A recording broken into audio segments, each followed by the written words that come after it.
बंधुओं, इस वर्ष दीपावली के 31 अक्टूबर अथवा 1 नवंबर इस प्रसंग पर या विद्वानों के द्वारा शास्त्रों से भी छेड़खानी हो रही है।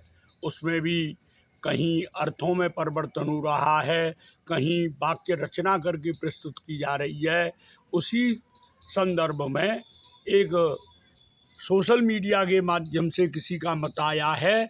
उसमें शीघ्र बोध नाम की पुस्तक का हवाला देते हुए ऐसा कहा है कि दीपावली के उत्सव के समय यदि प्रतिपदा पड़वा आती है, प्रतिपद दृश्यते यदि, तो उस अमावस्या का दीपावली के उत्सव को मनाने से हानि होगी और उसका परित्याग ऐसे करना चाहिए यथा नारी रजस्वला, ऐसा कहा है।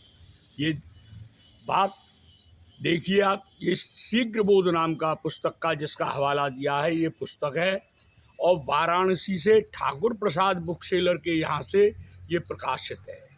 और जो वहाँ उस व्हाट्सएप पर जो नाम शीघ्र बोध पुस्तक के साथ दिया है उन्हीं का नाम है पंडित काशीनाथ, जिनके द्वारा रचित है।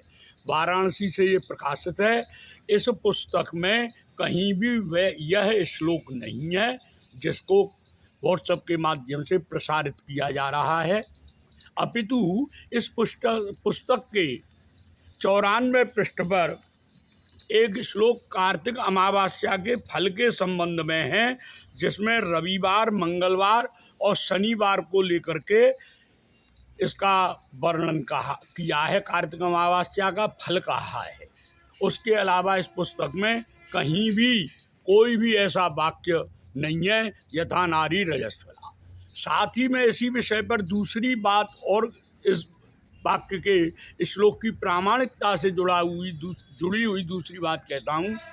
यदि यह श्लोक होता तो जो हमारे मौलिक निबंधकार हुए हैं धर्मशास्त्रीय, निर्णय सिंधु प्रभृति, उनकी दृष्टि में नहीं आया, जिन्होंने अनेकों शास्त्रों का अध्ययन किया है, अनेकों ग्रंथों का, पुराणों का, स्मृतियों का, संहिताओं का, और उनको कहीं भी यह श्लोक हाथ नहीं लगा।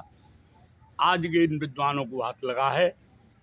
मेरा अभिप्राय किसी का खंडन नहीं है, मेरा अभिप्राय केवल जन समाज को सावधान करने का है, क्योंकि अपने मत की पुष्टि के लिए हम लोग कहीं भी पहुंच रहे हैं। जय श्री कृष्ण।